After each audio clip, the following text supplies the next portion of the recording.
안녕하십니까. 이시민의 주식뉴스공장 4월 23일 월요일 마감 브리핑을 시작을 하도록 하겠습니다. 시장의 주력과 비주력, 대외 변수 부분들 아침에 말씀을 좀 드렸습니다. 유가 상승으로 인한 인플레이션, 국채금리 10년 국채 수익률 자체가 한 번 정도는 3% 정도 터치는 할 것 같습니다. 중기적으로 어차피 금리 인상 시기이기 때문에 이 사이클 부분들이 지금 진행이 될 걸로 이미 아실 거라고 보고, 단지 우리가 관심이 있는 것은 그 진입 속도가 각도 자체로 뭐 따진다 하면 45도 이하, 20도 이하, 되도록이면 각도가 낮게 금리 인상 속도가 진행되면 현재 금리 경기 사이클에서 상당히 긍정적인 실물 경기 부분에 영향을 줄 수 있는 가능성이 매우 높기 때문에 이 부분만 체크를 좀 하고 있다고 말씀 좀 드렸죠. 그리고 무역전쟁 관련된 부분도 수면 안에 깔아앉았지만 애플의 실적이라든지, 그 다음에 조금 전에 말씀드린 금리 인상 10년 국채 수익률이 2.96%까지 상승을 하면서 주도주가 확연히 갈릴 수 있다. 어느 쪽이 이길 것인가. 일단 시장에서 보시면 남북 경협 관련된 종목군들이 확연하게 이겼어요. 시장의 주도주군으로. 남북 정상회담이 D-4일입니다. 외인 같은 경우에 바이오 11라든지 전기전자, 특히 셀트리온, 삼성바이오로직스, 삼성전자.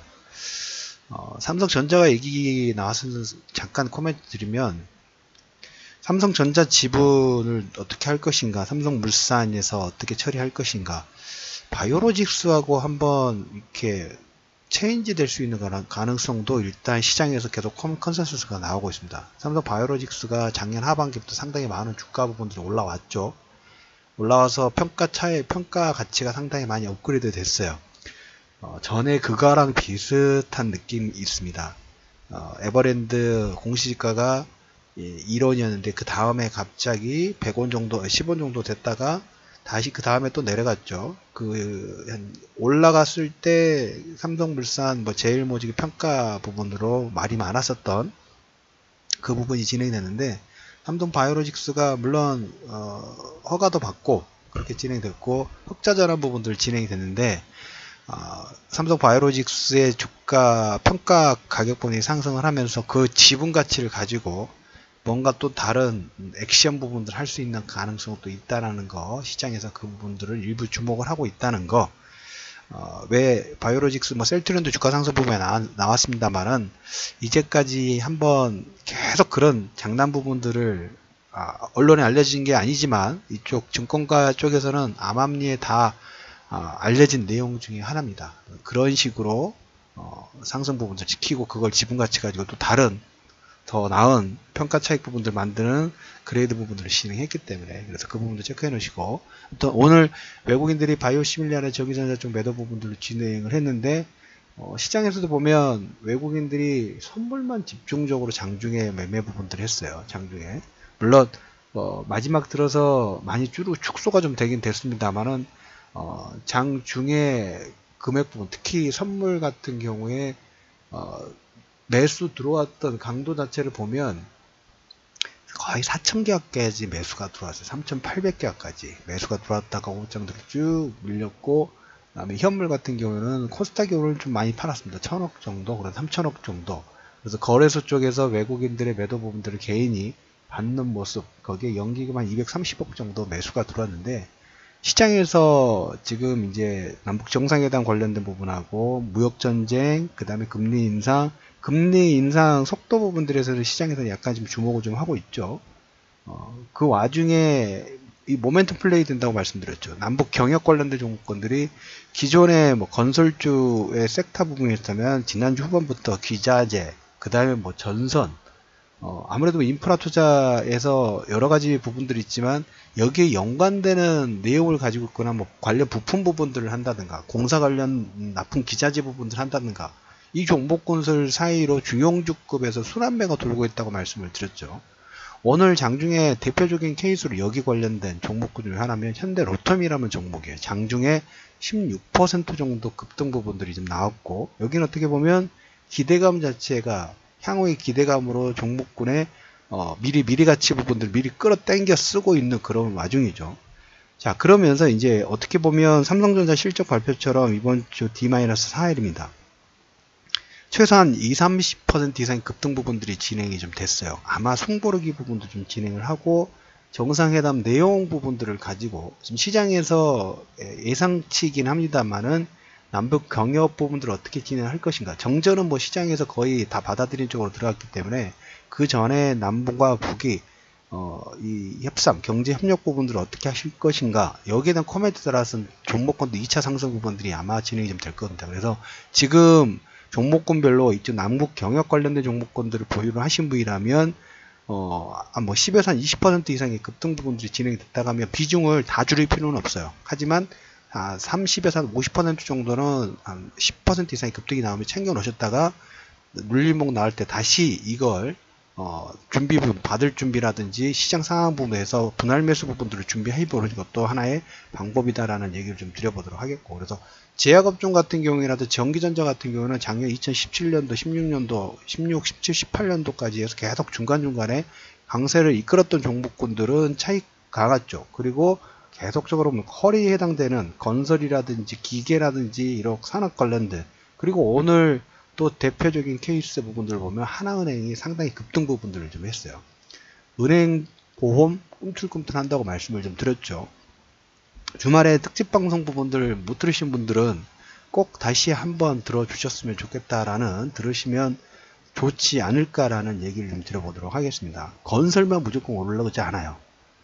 독일 같은 경우에 그 소프트웨어 관련된 산업재해 쪽도 상당히 선방 부분, 지수 자체가 8배 이상, 3배 이상이 상승하고, 그 다음에 외국인들이 8배 이상의 매수가 들어왔기 때문에 전체적인 레벨업 부분이 됐지만, 거기에서도 보면 금융주들의 상승도 상당히 독특하게 다각적으로 진행됐던 부분들이 좀 있죠. 지금 금리 인상 진행 시기이기 때문에 은행업종 실적이 좋아지는 것은 어떻게 보면 당연한 그런 케이스일 것 같아요. 그래서 은행업종의 실적, 오늘 외국인들이 3천억, 5천억 정도 매도로 나왔지만 아시아 쪽 증시들 보면 그냥 다 관망세예요. 약보합 정도, 마이너스 0.5 전후에서 하락 부분이 나오면서 애플 효과하고 금리 인상에 대해서 약간 눈치 보는 정세 부분들이지만, 그렇기 때문에 뭡니까? 실적이 좋던가, 모멘텀이 좋던가, 이런 종목군들을 각계전투식으로 계속 치고 움직일 수 있다고 말씀을 드렸죠. 오늘 우리나라 시장 현대로템, 인프라 교육 관련된, 그 다음에 철강주도 보면 포스코 보세요. 32만원대 여러분들한테 하락 부분이 나오다가 장대 양봉 처음으로 거래 실렸을 때, 자, 돌아가면서 가능성 32만원대 얘기 드렸는데, 하는 사이에 벌써 35만원이에요. 궁합이 잘 맞아요, 포스코가 저하고. 대형주도 장보고가 가능합니다. 지금 장보고 1호 같은 경우는 중형주이고, 장보고 2호는 대형주급으로 진행을 하고 있어요. 왜? 시장의 자체가 판이 작으면 대형주가 잘 안 움직이는데, 지금 큰 판이 움직이기도 말씀을 드렸죠. 워낙 대형주군이 상당 시간 동안 종목군 섹터마다 틀리긴 합니다만 종목군별로 소외를 받은 종목군들이 상당히 많아요. 밸류상으로도 저평가 가치인 종목이 너무 많고, 밸류가 아니더라도 회사 성장가치, 성장주의 의미 부분들에서 성장주 사이클에 이미 진입된 종목군들도 상당히 많아요. 그래서 그 부분에 중형주만 해야 된다는 고정관념 부분은 하실 필요 없고, 대형주 하신 분들도 그 부분이 장보고가 가능하다는 얘기 좀 드려보도록 하겠습니다. 그래서 포스코가 오고 하는 사이 10% 이상의 상승이 나왔어요. 32만원대부터 35만원대까지, 22만원, 27만원대부터 40만원대까지 계속 파동 부분들이 진행이 됐고, 거기에서 40만원에서 30만원대 초반대까지 눌림목이 나온 상태에서 다시 35만원 돌파 부분들이 좀 진행이 좀 되고 있죠. 허리 종목권들이 계속 뭡니까? 느리지만 계속 탄탄해지고 있는 느낌이에요. 허리 보강 운동 부분들, 어떻게 보면 허리는 우리 몸에서 코어죠.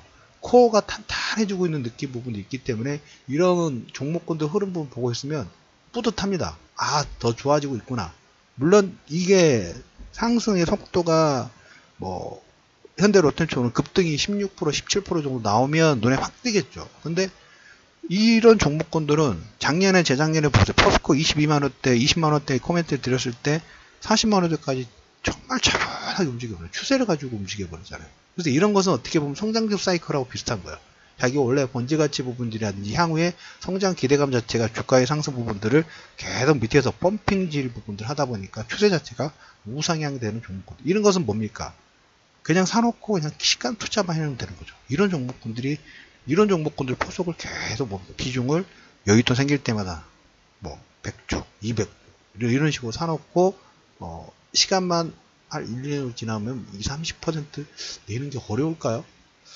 독일이 전체 지수가 우리가 물론 가정이긴 합니다만 독일 지수 전체적으로 300% 이상의 상승 부분들이 좀 나왔고 외국인들이 8배 이상의 매수 금액 부분들을 레벨업 패시브 전략 부분으로 들어왔다겠죠. 시장 전체적으로 골고루 사는 이 전략 부분 들어왔기 때문에 개별 종목군들이나 산업 섹터 부분들은 동시다발적인 레벨업 부분들이 될 수 있는 가능성도 열어두실 필요가 있겠죠. 자, 그래서 오늘 시장은 뚜렷하게 호불호가 갈렸어요. 기존의 주도주들, 작년의 주도주죠. 작년의 주도주들은 일부 차이가는 모습들이 보이고 있고 거기에 계속적으로 허리에 거기 플러스 알파로 자 시장 자체가 정말 문제가 있다라는 그런 인식 부분들이 조정이 있더라도 깔려 있다면 금융주들이 쉽게 움직일 수는 없어요. 근데 금융주들이 실적에 대한 이것도 어떻게 보면 실적에 대한 기대감과 실적이 확인되는 그런 케이스죠. 그걸 보고 종목군들이 은행주하고 보험주들이 일부 꿈틀꿈틀 한다는 것은 그만큼 시장의 질 자체가 그렇게 나쁘지 않다라는 그런 의미의 한 순간 의미의 체크 부분들도 될 수 있다라는 코멘트를 좀 들어보도록 하겠습니다. 포스코가 하는 사이에 10% 이상의 수익 부분들이 나왔어요. 대형주 매매. 최근에 장보고 2호 짧은 시간이 끝났다고 말씀을 좀 드렸죠. 3호 관련된 부분도 지금 진행되고 있고 장보고 2호는 대형주급으로 진행되고 있는데 대형주, 중형주 모두 다 봅니다. 어차피 원리는 다 똑같아요. 결론적으로 말씀드리면 포스코 32만원대 35만원 그 다음에 기계업종의 전체적인 순환 그 다음 남북 경협 정상회담을 통해 가지고 이 모멘텀 자체가 물론 하나의 정점 부분들을 찍긴 합니다만 여기서 삼성전자 작년 3, 4분기, 4, 4분기에 정점을 찍는다는 그런 의미보다는 한번 1파, 2파, 3파 이런 거 있죠. 한 1파는 한번 지나갔고 한 3파 정도 올라가는 사이에 3파를 준비하는 2파 중간 조정 정도 3파하고 5파를 지금 대기를 하고 있는 3파를 준비를 하고 있는 그런 느낌 부분이 상당히 강하다는 얘기를 좀 코멘트를 좀 드려보면서 경제 협력, 수급 확산 관련된 그리고 주말에 특집 방송으로 월간 전략 부분들 올려드렸네요. 다시 한번 반복을 해서 청취하시면 되지 않을까라는 코멘트를 드리면서 유시민의 주식 뉴스공장 4월 23일 월요일 마감 브리핑을 마무리하도록 하겠습니다.